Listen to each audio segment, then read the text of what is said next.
Welcome to Invisible Strings, where we tug at the little threads that hold our lives together.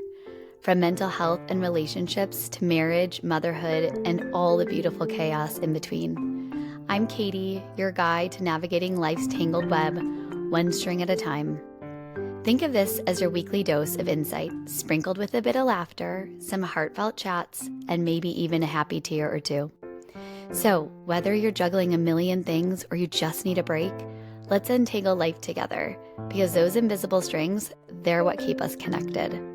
This is Invisible Strings. Let's get started. Hey friends, welcome back to Invisible Strings. I am so excited that you're here. Today's episode is so special to me. It's not just another Friday, it's actually a full circle moment. And the way that God has moved in the last year is beyond anything I can comprehend. So exactly 1 year ago, I posted a reel about my struggles with panic and anxiety that started on Halloween in 1996. And I was so excited about posting it. And the day came and I did it and I deleted it and I did it and I deleted it probably 17 times. And I walked away from the room I was in doing it, and I quickly walked right back in, did it one more time. I said, listen, I feel like I need to do this. I don't care what it looks like at this point. Hopefully it helps one person. You don't need to let me know. I'm giving it out. I'm giving it up to you. It's crazy that God has been walking with me through all of this, even when I didn't understand what he was doing. And that post, it wasn't easy. And I almost didn't share it. But that tiny act of obedience, that little yes, turned into something I could never have imagined. In the last year, I didn't just start a podcast. I've released 23 episodes, 23 conversations about panic, peace, relationships, about parenting and trauma, friendships, and the goodness of God through all of it. What I thought would be a podcast about anxiety actually turned into a podcast about glorifying God in everything. We've had our girls on here. My husband, Brad, has been on here. He shared his heart. I've talked about childhood wounds, and I've talked about marriages and hard questions that nobody wants to ask out loud. And today, I just want to pause and reflect. I want to invite you to look at what happens when you say yes to God.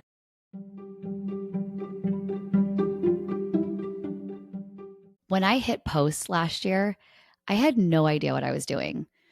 I didn't have any fancy plans. I definitely didn't have a studio. I just had this deep feeling that I needed to be obedient. I needed to stop hiding and start talking about the things that scared me. I remember thinking, who am I to do this? I don't have a theology degree. I'm definitely not a pastor. I'm just a mom who's lived a lot of life and wrestled with a lot of fear. But God does not call the qualified. He qualifies the called. And if there's one thing I've learned this year, it's that your yes doesn't have to be loud. It just has to be real. And maybe you're listening right now and you felt the nudge also to start something, to share something, to step out in faith, but you've been too scared. I've been there. Just let this be a reminder. God does his best work with very small beginnings.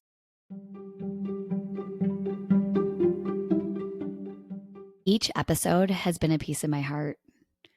I think back to the ones where my girls spoke, the way they shared their truth and perspective far beyond their years.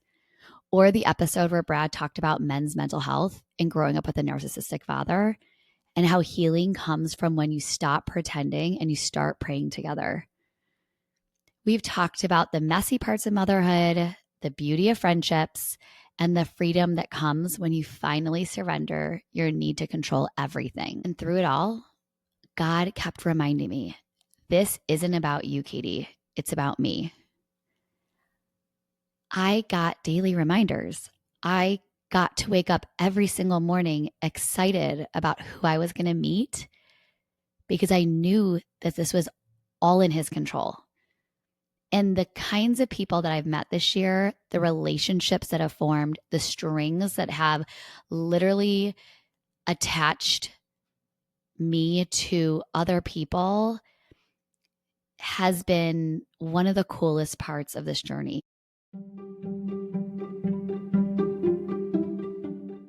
So, what began as something small actually turned into something so sacred, because when you start glorifying God in all the areas of your life, He begins to pour into literally every area, ones that you don't even know are there. This past year has been filled with miracles.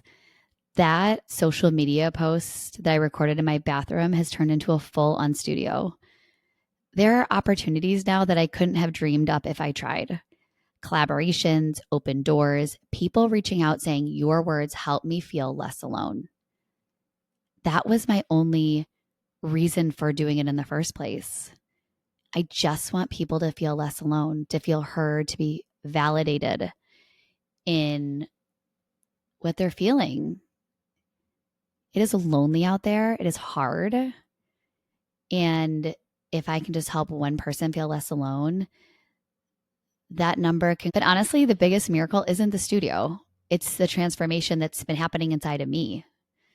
Because this year has been proof that when you're obedient, God will take care of the overflow.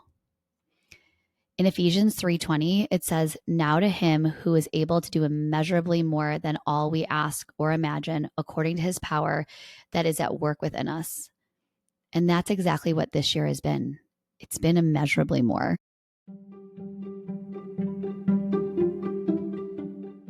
When I made this deal, because you can't really make deals with God, but when I made this deal with God back in 1996, I had no idea I'd be walking through the desert for 22 years before I ever felt ready to help someone else. How could I, with all of my rubble, be a builder for Christ? I didn't go to school for theology. Honestly, until last year, I couldn't even tell you where certain verses were in the Bible or certain books. I didn't even know that they were there in the first place. So why would he choose me to spread his word? It's because he builds on your rubble. We all sit in it. We all have rubble, and he doesn't clear it away. He builds right on top of it. He doesn't wait until you're perfect or polished. He uses the very pieces that feel broken, the ones you think disqualify you, and he turns them into your foundation. He takes your anxiety, your past mistakes, your grief, your questions, and he says, I can build on that. He stacks every broken bit and turns it into something beautiful. That's what he's done in my life. And maybe that's what he's doing in yours too. All the glory goes to him, every single bit.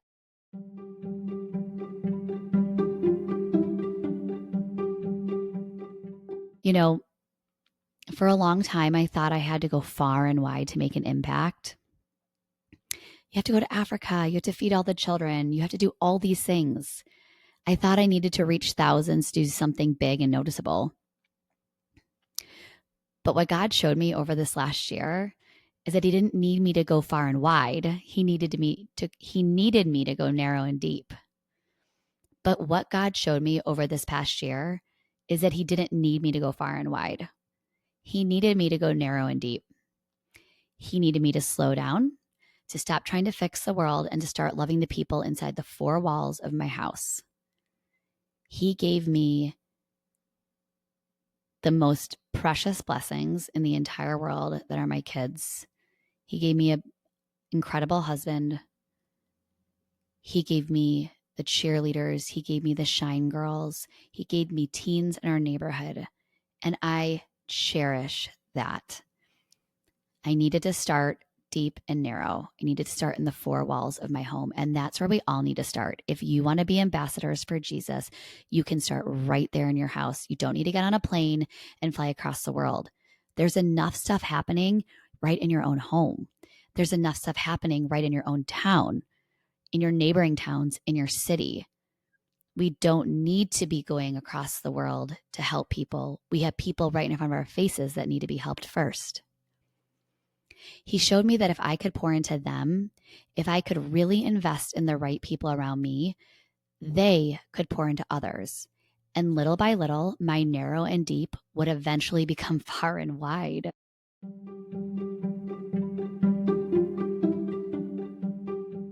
That is exactly what happened with this podcast.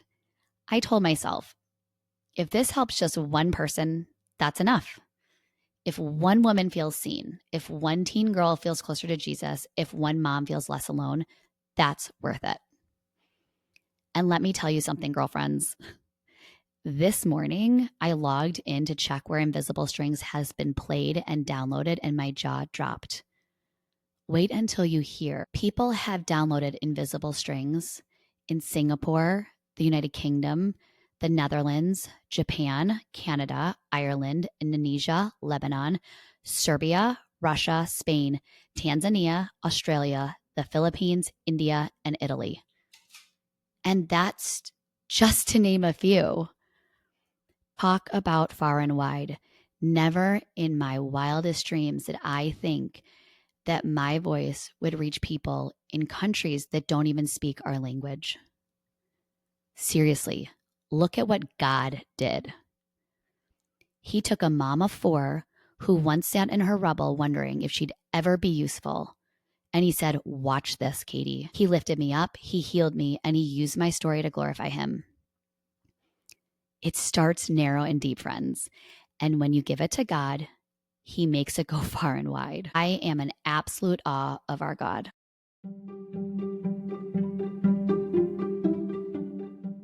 If there's one thing I hope you take from today, it's this. You don't have to have it all figured out to say yes. You don't have to be a Bible expert. You don't have to know what the outcome will look like.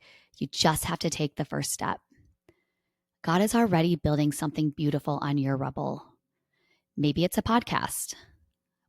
Maybe it's a business. Maybe it's simply showing up as a kinder mom, a more intentional friend, a voice of encouragement to someone else. Whatever it is, say yes. Because 1 year later, I can tell you that obedience is worth it. Every tear, every doubt, every late night prayer, worth it.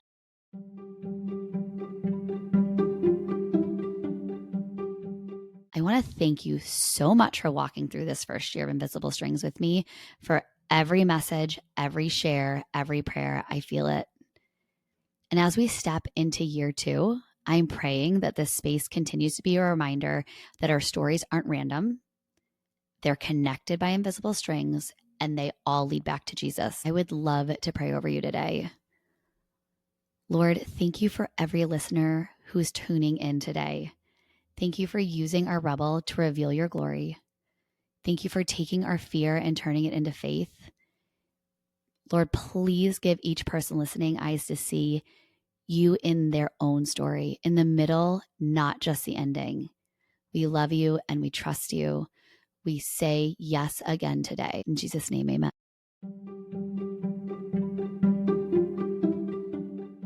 This has been Invisible Strings. Here's to year 2, full of wonder, obedience, and a ton of Jesus. I love you guys so much. See you next week. Thank you for joining me today on this episode of Invisible Strings, where we've tugged at a few threads and hopefully left you with a smile and something to think about. Remember, life's connections might be invisible, but they're oh so strong. If you enjoyed today's chat, don't forget to subscribe, leave a review, and share it with someone who could use a little string pulling in their life. Until next time, keep those invisible strings intact, and I'll see you back here soon for more heartfelt conversations and a dash of fun. Stay connected, stay kind, and keep untangling.